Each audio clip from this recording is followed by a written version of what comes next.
Hi, my name is Ndidi Obioha. 10 years ago, I was in the banking industry, but today I run a very successful event management company known as Enthys Event Consulting Company. People often ask me how I make it seem so easy, effortless, and flawlessly put together. I'm talking about the events that I do. But the truth is, it is not.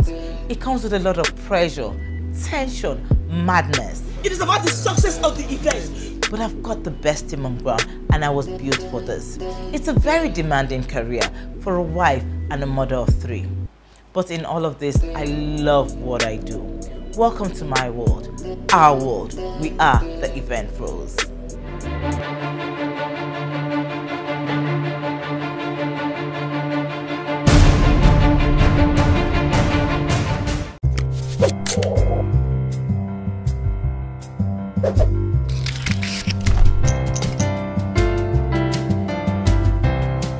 Hi, you're welcome to another episode of the Event Pros. In Nigeria, one of the very important aspects of the event industry would be the drink service aspect of it. Drink service aspect would be the drink providers that provide the drinks themselves, the cooling service, and then the service of serving the drinks itself. Now, it's an industry that is growing, a sector of our event industry that is growing every day with a lot of providers in this very sector.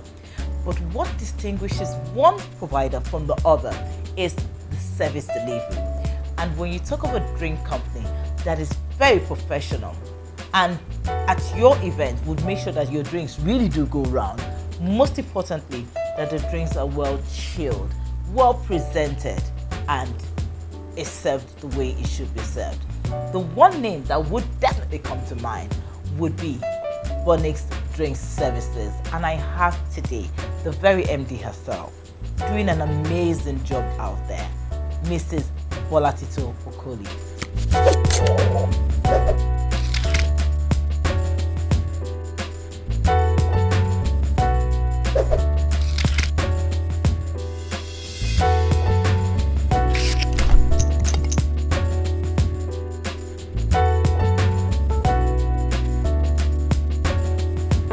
Welcome to the show. And thank you for honoring us with your presence. Thank you so very much.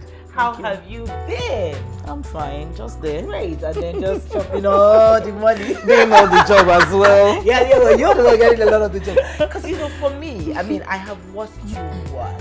I have seen you, I would have situations where the last event we did together, that was an interesting one, where we had to cater to 1,000 guests, okay?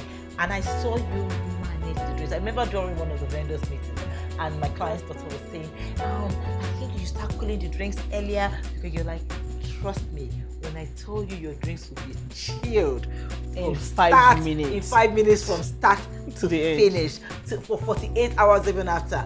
Trust me, I'll deliver that. Those are your words to her. And she was like, really? All my drinks are dead. As in dead. Oh yes. That is when I say I take cognizance of that it has to be chilled till the end of the event. At the end of the event, she was like, that is a drink service provider. You did keep to your words, and that's what sets you apart in this industry. How has it been for you? Well, it's an amazing journey that I've made so far with the business. Yeah. I really want to give thanks to God where I am today. Yeah. And I have to say a lot of thank you also to my husband, because he's actually back there. Okay. And nobody sees him. And nobody sees him, and he's actually the one doing this of the job. I did see him on that day. Yes, the logistics and all of that. Yeah. And when I'm inside the party attending to guests, my husband is just back there. Okay. Making sure that the boys are coming so that there's nothing missing in transit. Exactly. Because I actually know the time you went out to bring me something, and my husband knows when you're coming in. So it's a combination of efforts. Okay, fantastic. Really, so fantastic. And so far, so good. Yeah. We're there. We're still there, and we're going to be there. How long have you been in this business? I've come a long way. I imagine so. I don't really want to bore anybody with my story, but let me just like summarize everything in a nutshell. I started the drinks business like 22 years ago. Oh my goodness. I grew up selling drinks with my mother because then I was just helping my mother to sell. So she was a drink distributor? Yes. Okay, so at the end of the day, I helped myself. You helped yourself. I like that. Okay, like that. Good. So what led you to this? Did you see a gap? Did you see, was there an opening somewhere? Like you said, okay, you know what? Even though you were selling drinks with your mom, well, I mean, there's something would have led you to go into the drink service, because selling drinks is one thing. Another bit of it, the other aspect of it is the drink service. So what led you to the drink service itself? I told you earlier on that I was helping my mother to sell. Yeah. But along the line, I just figured it out that I can actually do this more, like going to parties, like doing weddings, doing naming ceremony. Then I started going from one house to the other. If you want to do something, can you call me? My mother sells drinks. Okay. So I think basically that was how I started. Then I just saw myself. Then when I went to the university, I started selling drinks. Oh wow! I'm telling you. How were you able to sell drinks at the university? Were you selling packed drinks or bottled drinks? How did that happen? I was actually selling bottled drinks. Are you serious? Yes. So you had a store in the university? And I was selling snacks as well. You had a store in the university? Yes, I had a store and I started selling. So I would say that the entrepreneurship spirit has always been in you. It has always been in me. At a very young age. Yes, at a very young age. So I started early. Okay. So that is why when you give me anything to do, when it pertains party, I have it in my head. I have it all figured out. Okay. Like there is no number of people. I'm not limited to any number. I can do 5,000. I can do 7,000, and I can actually do 10,000. Fantastic. With my husband. Okay, the idea. So how did you rope him into this? Because obviously you started this. So how did he get involved in this business? I told you I have a lot of stories. Yes, okay. We're gradually getting into some of the stories. I've been doing this before I met him. Okay. The only thing he did for me... Did this attract you to him? Did it attract him to you or you to him? Both ways? Both ways. Fantastic. That's interesting. Both ways. Because I met him... I don't know. Don't let's go to that. Let's go to that, please. Let's go but for his job, he actually works in the bank. When I met him, he was working in the bank. And when I got married to him, I always beg him. You know, when I go, I come back 10, 11, 12 o'clock. And he's going to his own work till tomorrow morning, and he's still waiting for me to come back. And when I come back, I'm like, oh baby, sorry, why don't you go to bed? He said, well, you're still out there. And I was like, when you join me, it make it easier for me. It makes it easy. And when I go home, then you can stay back. Then I can come home to rest. Then at the time, I was telling him that, do you know we can make us like 3 times or 4 times what I'm making now? If you join me, that means I can do like 2-3 events in a day. One day. Then you are there to join me. All this while, he was not interested. He was not interested. But you know, there was this particular event. Oh wow. I don't want to mention the name of the client, and I don't want to mention the amount, but the money was so good, and I was paid in cash. And it was the one that took me to the place, and I saw my husband for the first time shaking. So he saw the potential in the business. Yes, right? he did. He sure did. That's interesting. And then from then on, he head on to the logistic part of it, and he's just fantastic in doing that. So the only thing I just need to do is to meet with the clients, ask the details. What do you want? How do you want it done? And then he implements the rest of it. That's fantastic. Fantastic. Now, for me, I'll be honest with you, one of the things that really sets you apart for me in the industry is your service delivery and the things that you have brought on board. I mean, I see you as a vendor that has invested so much in her business, wanting to be different from the lot. Okay, I mean, I saw pictures of your champagne fountain. Your what do you call them? The Bolitsky girls. I mean, that was just crazy. I'm like, oh my goodness. Initially I was like, okay, what's this? And to hear that it's a drink company that brought on that concept, I'm like, that's just amazing. Then I remember when I was in Vegas, like some 5-6 years ago, one of the concerts, and I saw the whole LED thing. And before I knew it, LED was here. Drink company had an LED bar. Who Bunnings. I'm like, geez, I mean, she's just always on top of her game. Oh my That's goodness. fantastic. Because for Thank me, you. that is really what it should be. So what's the journey been like for you? For me, doing these drink staining parties is a big deal. Yeah, okay. Because that's what the whole family now do now. I mean, myself and my husband. Yeah. That's what we basically do. Yeah. And it's a big deal. And I usually like a lot of people have money to spend. Yeah. And they want good service. So the only thing I just did is to go for a couple of lectures abroad. Courses, okay. Yeah, I did some courses. I did some in Chicago. I had some in Vegas. Okay, good. And I had another one in New York. Okay. I was in London too. Okay. So this know is how you trying to know the yes, trend, the so new trends because in some the people industry. can actually Yeah. when they see it abroad, they want it here and they can afford exactly. it. So I just try to bring all those things. I mean, Back down here, down back home. Yeah. It doesn't really like make me different from any other person because anybody can put drinks on the table. Yeah. But it's the way you now put it. Yeah, That is important, exactly. and that is where I come in. Yeah, exactly. I do it differently. Yeah. I serve you differently. Yeah. I let you know that you're very important. Yeah. I let you feel that you're like a VVIP.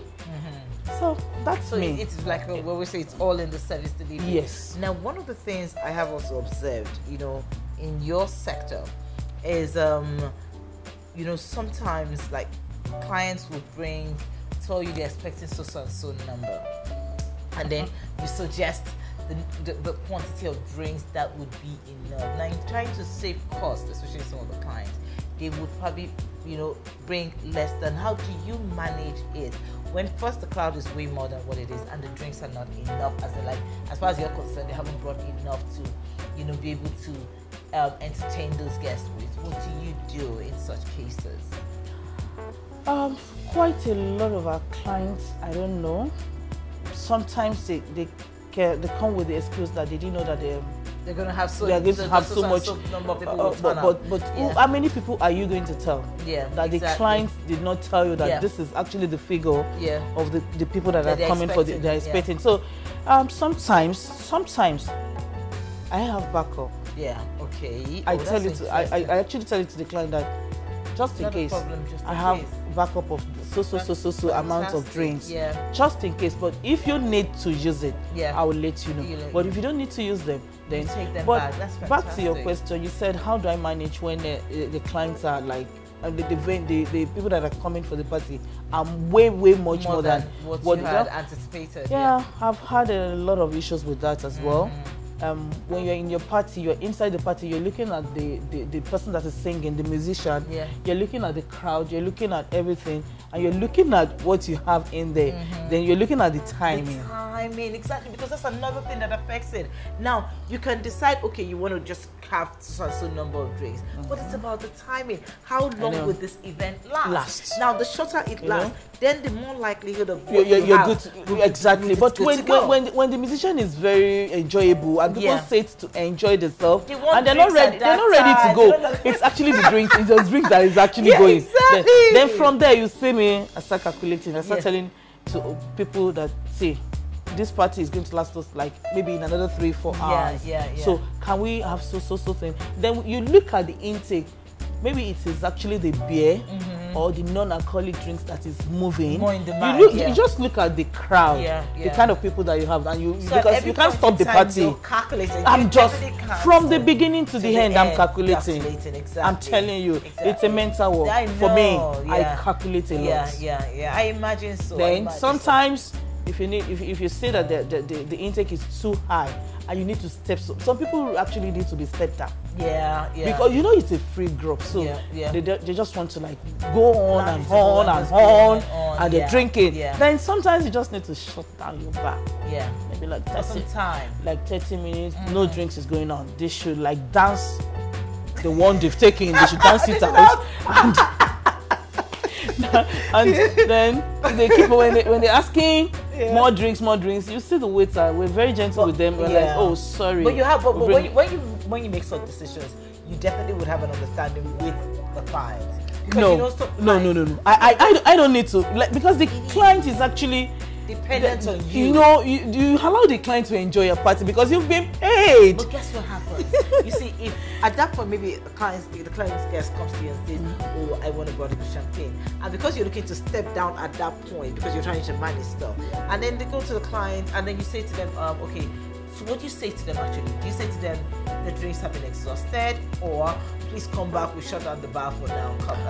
How do you manage I am not going to say any of that. So what do you say but to them? You know, how do you... the clients and myself, we both know that's exactly what I'm the saying. quantity of what I have. Exactly. So I can just like call her by the side. That's exactly and what tell I'm her, saying. Yes.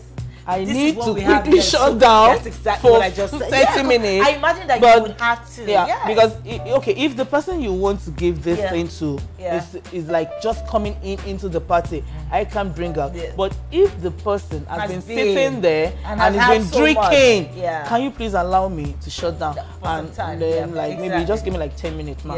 Yeah. And this is you just trying to manage. So you're right. It's like an understanding between the two of us. Yes, but sometimes I don't even bother them. I don't go to them because I want them to actually enjoy the party. Definitely. Because they've paid so much money to also you enjoy your party. I just run it the way I want to run it and make sure everybody's happy. You're happy, I'm happy. But guess another thing that I find very frustrating, you know, when we're as planners, you see clients say to you, even though they've gotten the service of a drink company, then they'll say to you, like the champagne, the whiskey, you know, the liquors and all that, they'll say to you, "Oh, I have a committee that will tell you who to give it to." And I'm like, but we have a drink company that is here to provide the service.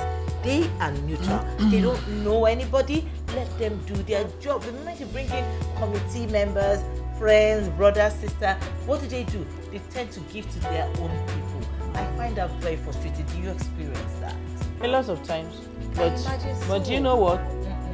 I don't just like push them away. Okay. Because I work with them. I can actually, I think I've gotten the grace to actually deal with you the way you are. Some are positive and some are negative. Then you quickly notice the positive one. Yeah. Then the negative one, immediately you will know them because you will see them coming back to shout, "Oh, table 10, there is nothing in there. Table 12, there is no drinks." Oh my goodness. By the time you now get there, you see the whole table filled up with drinks. And you're like, "Ma, what exactly do you want?" You know what we call people like that? Spoilers. We call them spoilers because you will just notice them that this person is negative. But some people are actually very, very positive. Sometimes they go to, you follow them to the table and they tell you that this person is just coming in and truly the person is just coming in that you need to actually serve. They're positive people. So sometimes just be cool with them and manage. Just manage them because a lot of committees. Always committees. Honestly, then you know, I'm like, geez. Then the issues of I'm his sister, his brother, I'm the relative, Tell me about it, Bola. I'm like, so it's all sorts. You just have to learn how to manage each person. You know, for me, I'm like, if you've got professionals to handle your things, let them do their work. Do you understand? I don't have a problem with you saying that. Yeah, I understand that. Trust me, but I don't have a problem with you saying that. Okay, you need them to help us identify your VIPs because actually we really don't know who they are.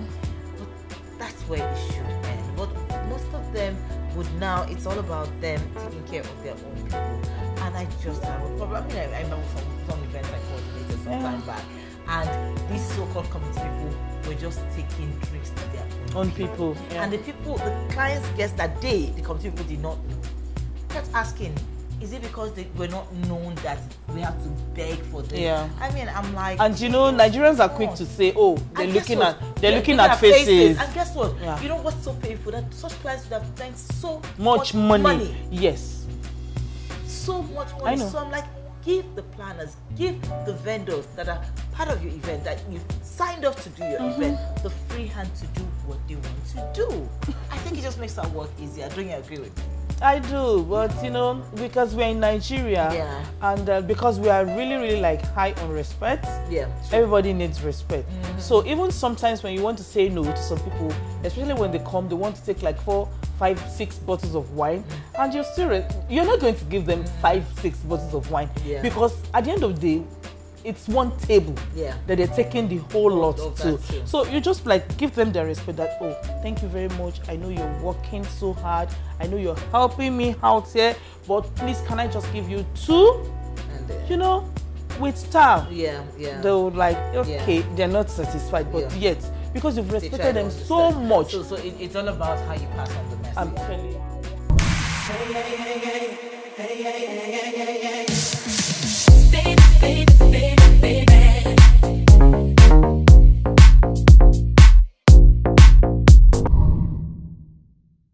There's something I've noticed, okay? Now, I have attended a lot of events outside the country and within the country. Now, in the Western world, you'd have especially drinks like champagne, okay? It's only in Nigeria that is lavishly done. And for me, I think, I know it's a show of affluence for a lot of people. But yes, but for me, I think, okay, it is classier to have champagne poured by in waiters glasses, in like glasses, as in like refilling, refilling for the guest, than actually putting a full bottle on the table. You know, but for Nigerians, they would rather it has to be that full bottle on the table. If not, they haven't arrived. But it's I mean, a bit tacky kind, I think. But what's your take on it as a drink person? What would you rather it be? Do you understand? Do you think it's really it is what it is, being that you have to put the champagne bucket on the table, or you rather have the waiters go around and topping glasses? I think it depends on the kind of party you're having. Okay. If you're having, for example, like a birthday party, that the party is a small crowd, they're no more than 250, 300, then I'll suggest that, like... Guess what this made me laugh now? I mean, you define a small crowd. That's a Nigerian thing. As small crowd is not I mean, in the Western world, you say 250, they're like, that's wow! A huge crowd, you know? But Nigeria, that is a small crowd. Okay, in Nigerian definition of a small crowd. My own definition of small crowds in Nigerian parties is like 200, 250, 300. Okay. But anything from 300 is like large party. Okay. And here, we have relatives. We have, you know, a lot of family members that are coming for your party, that if you don't invite this, the following day, you know, you're going to be saying, sorry, I'm sorry, I didn't invite you. So that's why we tend to have like a huge crowd in any party. So, like a small crowd that I've said, I can recommend like the top up thing, like really? Champagne flutes, we're serving in glasses, and you know. But when it comes to like big crowd that we usually used to, from 500 upward, you can't be, you know, doing that. You can't be topping up because there is not going to be even space for you to walk around. So you're going to put the bottle on the table. That would increase the cost for the client, because then you need to have more waiters on ground. Does that affect it? Because I mean, the more the waiters, the higher the cost. It would affect it. Yes, it will, because you have to have more waiters going around. And you know, it's not I don't know. Some people can actually take 10 glasses. When you're topping up? Yes, because you top up, it's gone, and the waiter is going around again. They give the waiter the glass. I don't think so, because guess why? You don't know at what point when the waiter will come back to you. So you see, you're managing that. No, the waiter is just around you. Worked for me. The waiter is around you. The waiter is just there. If we're doing top up, then you're there. Except you need to replace your bottle. That you need to go back there, pick another one, wrap it in a white handkerchief, and you come back. Okay. So you're just there. Okay. It's been a very informative conversation. I mean, Bola has totally opened us up into the world of what the drink service provider really does, how to go about it, and how to set yourself apart in terms of your service delivery style and method. Like she says, she likes to bring drama and wow factor to every event that she does, and I totally agree. That's what helps to set you apart. I hope you have also found this very informative. I have. Join us on our next episode and see who will be profiling or interviewing then.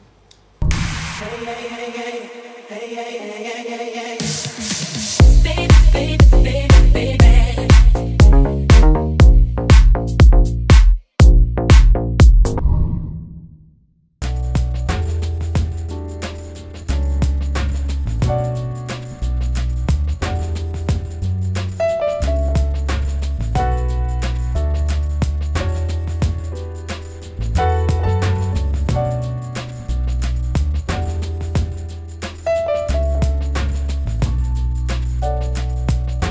Slick City Empire.